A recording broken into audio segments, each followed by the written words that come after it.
So this week we have our last shoot day of 2024. We need to finish up the edit on our branded content piece, and we're also testing out some new gear. Let's go. This shoot that we're pulling up to is actually for our one retainer client. Now this client I shoot for twice a month and provide social media content specifically for them. So as you can see, I packed a little heavy. I mentioned this in the last video.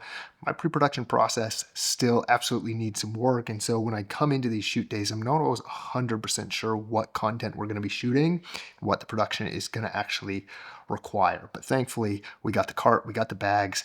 As you can see, we ended up shooting just a couple pieces of content. The first was to promote a kids movie night. So I wanted to have a little fun with it, be a little more creative instead of just doing your typical direct to camera talking head piece. Now with a lot of these social media shoots, I really could do something pretty easy, pretty standard, normal setup, but I like to use these shoots also as opportunities to try and grow my skill set, to test out new lighting techniques, new filming techniques, good opportunity to test out new gears. So I actually shot these social media pieces on those new cinema lenses, the DZO Vespid Primes. It's actually the first time I've done an entire shoot like that, totally manual focus. So big learning curve for me, but really fun opportunity, kind of a lower stakes environment because we're just shooting vertical social media content. We can do more takes if we need to, try out new techniques, new gear, and continue to grow as a filmmaker. So the other big thing we had this week was finishing up our branded content edit. And I do want to dive into this because I'm actually really proud of how this piece turned out. Like I said in the last episode,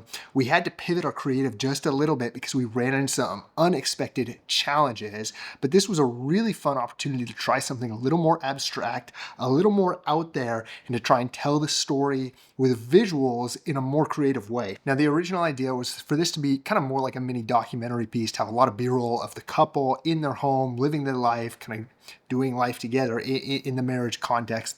That obviously didn't work out. So in the pivot, we're trying to figure out a way to convey a sense of journey, sense of decision-making, togetherness in a more abstract way. So the idea that I kind of had was to show these feet walking on a path, two pairs of feet walking together, but not necessarily together, and then have them come to some semblance of a decision point where they make the decision to take hands, move forward together, right? You kind of pick up on the symbolism there. So there are a couple different ways that I tried this out. First, I just wanted to get an idea for the visual to see if this would even work. So just in my own home, I just filmed my kids' feet walking around our kitchen just to kind of put it over the interview footage and get some semblance for the feel of the piece with this kind of slow motion walking footage, even though it wasn't obviously totally the same as what the final piece was going to look like. I did like the vibe, so we decided that at the very least that was worth pursuing. So the first time we shot this just in the parking lot of the church that I was filming this for, and just had a couple kind of walking actually up to the building where this marriage class is going to take place,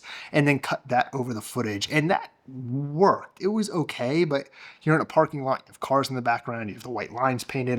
You know, the visual wasn't quite there. So then we pivoted to this third option.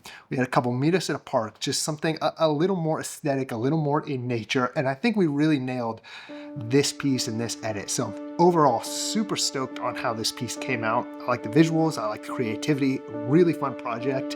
And for, you know, a piece that I had pretty much 24 hours notice on, I'm pretty proud of how this one came out.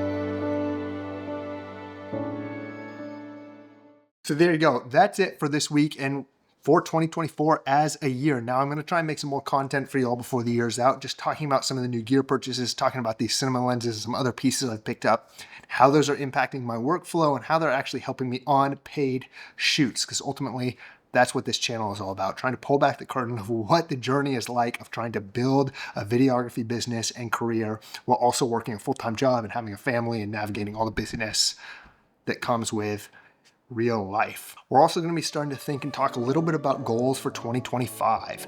I would love to hear from y'all what you're going after, what you're pursuing, what adjustments you're making in the new year. Let me know in the comments down below, because I love that a part of this YouTube journey is that we get to learn from each other. So I appreciate you guys hanging out, and I'll see you in the next one.